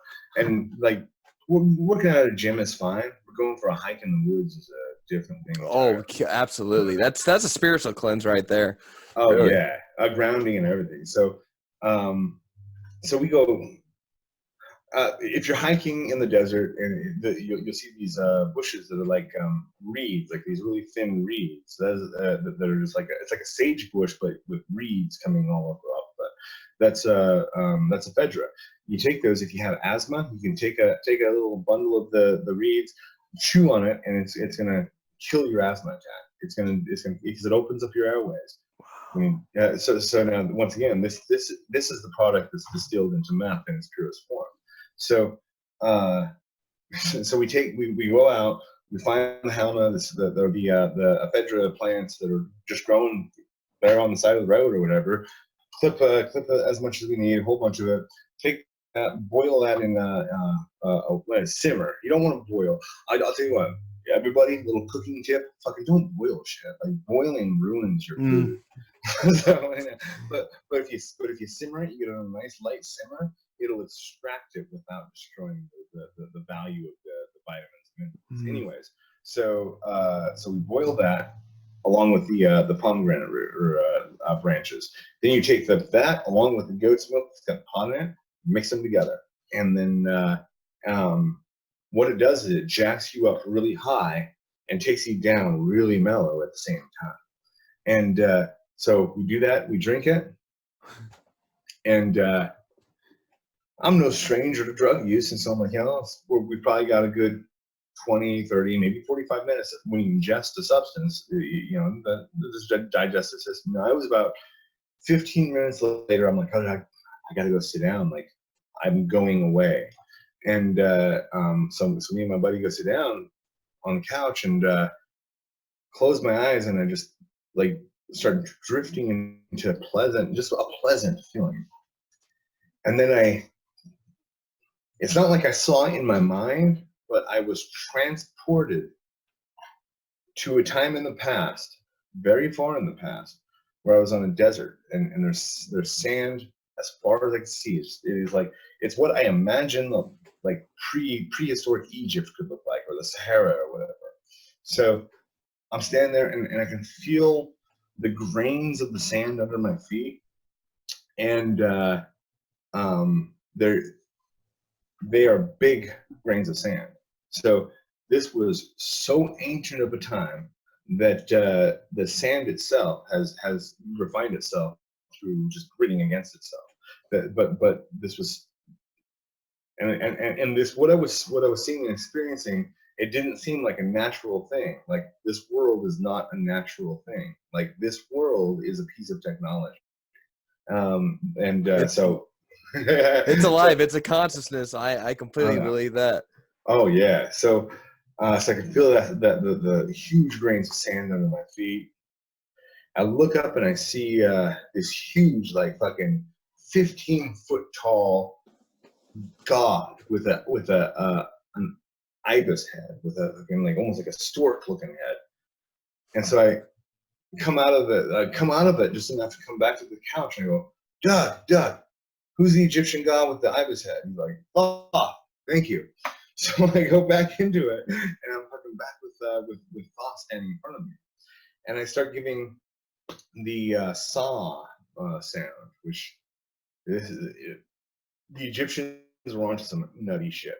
I think what happened is that whatever civilization existed before the civilization that we know about as being humanity, something existed before and passed the notes to Egypt. They passed the notes to India. They passed the notes to fucking different select places right before they fucking went extinct. Or they sent messengers, scouts, to hide out and wait for the next fucking civilization to pass these notes. Like so, but so I get the sound saw. So I just start breathing in, saw, and I project it into the vision state that I'm in, and it projects in the world around me. And I notice that behind Thoth, he turns and looks at me. Behind him is construction going on, but it's not, and he's building a pyramid, but it's not with workers. I'm seeing the blocks lifting in the air and assembling themselves. Telekinesis. Oh, dude, and telekinesis. But it's not like Thoth is having to tell the bricks where to go. The bricks know where to go to become the pyramid they need to become. You know, so it's right. So it is crazy. So I'm watching this in front of me, and I get the saw sound, and he turns to me and he starts speaking, and in a language I don't understand, but I got the feeling of it as he spoke. I could understand the feeling what he was giving me was, oh, you speak our language. And with these words I didn't understand. And so I asked him, I'm like, are you speaking Egyptian to me right now? And he kind of like shakes his head and goes, hieroglyphs are not sounds. I'm like, what? He's like, the written language and the spoken language are not the same thing. This is the same thing with Sanskrit, actually. Sanskrit is a written language. Then you have like Devanagari or these different ways of saying those. Mm-hmm. But the written is its own thing that is separate from the spoken. And so he says, hieroglyphs are the written aspect, and that is to solidify information. When you write it, you're solidifying information for others and for all time. You're actually taking a passing thought and you're making it eternal. Mm-hmm. And so that's what writing is for. What speaking is for is to command. That you are commanding through your the words you speak, how you speak them, what your intention is, where your thoughts are at. Those are all coming through your voice and commanding the world around you. And this does get back to the whole thing about needing to stop being afraid of scaring people. We also have to stop being afraid of leading people, okay? Because people desperately need to be led. People are sheep that desperately need to be led. Mm-hmm. And so you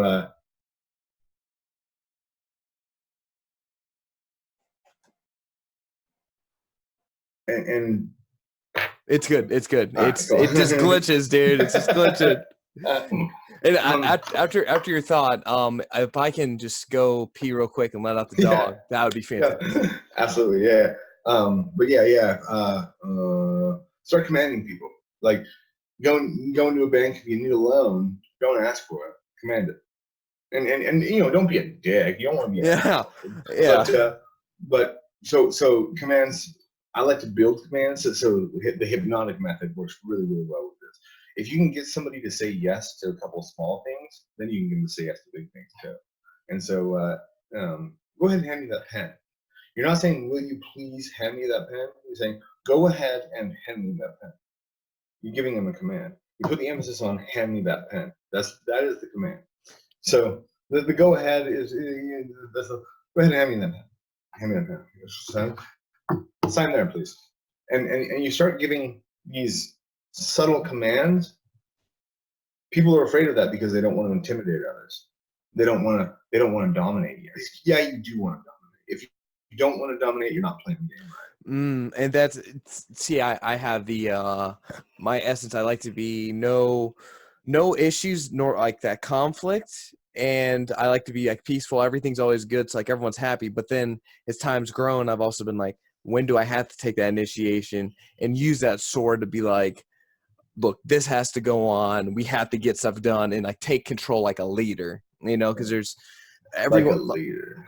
because So real quick, there's a big thing that my mentors have been putting me onto is like I try to be a savior. Right? I try to go in and save people from their lives, save them from the situation. My buddies are hurting, so if I got some cash, I'll go ahead and throw it. I'll help them out, figuring out their business plan or whatever. And I'm trying to save everybody around me. Saviors get crucified. Leaders get sanctified. And so as soon as you step up and you say, like, I'm not here to tell you what to do, but if you want to come with me on this journey, I know the way and I know how to make it.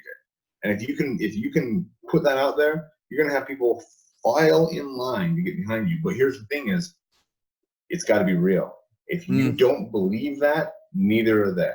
yeah, that's it. You have to be authentic, and that's why it's like all my music. It's like again on skeletons out of the closet, because it's like, dude, if I'm authentic and I'm shining that bright, then I'm not lying to myself. So where I stand in my speeches is where it's going to come to life. Otherwise, you're just an empty shell speaking blah blah blah. Which all these people, these small motivational things, sometimes it's not real. They're just talking the same old mumbo jumbo, spin out in a different way. It's like, let's see what you're actually doing.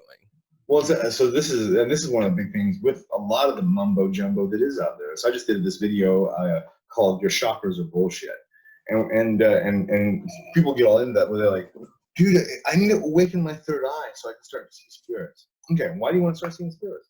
Well, that way I can talk to them. What do you want to talk to them about? Well, I'm not really sure. Okay, get sure about the questions you want to ask the spirits, and you're going to get answers.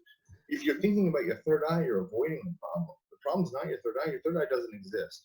Your third eye only exists because you think it does. Who told you that your third eye was blocked? Who told you you can't see spirits? Like, what it's just a matter of just saying yes. Like, so if you're a black magician and you're using this stuff to actually affect the world, you need to get used to saying yes, because the opportunities are going to come. You go, dude, that voice, get that out of the speech.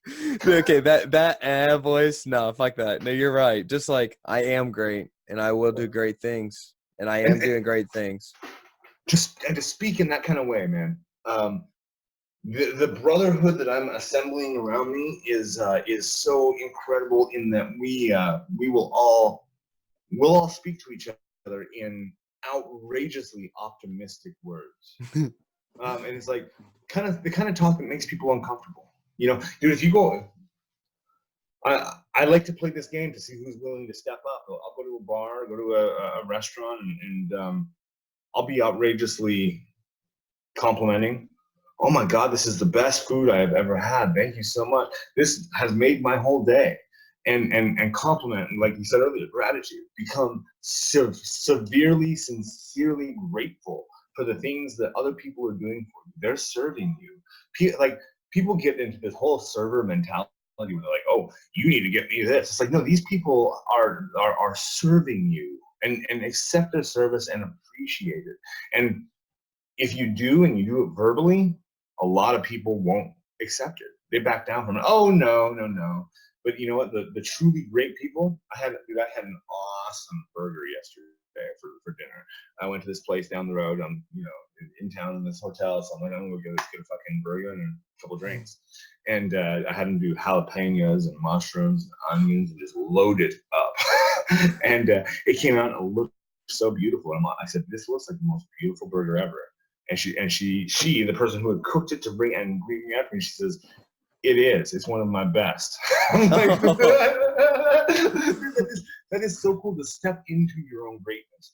Don't be afraid of your own greatness. Don't be afraid of people. Okay, so people call me an egomaniac. Yeah, you're right. I am. I have solidified my ego as a real living thing that will exist beyond the death of this body. Like, you've got to become very severely attached to who you are and who you can be.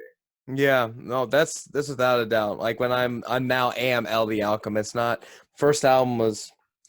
I'm hoping that this knowledge is doing something now. It's what it has done and how it can change other people, man. And that's what it's all about. Hey, I'm gonna take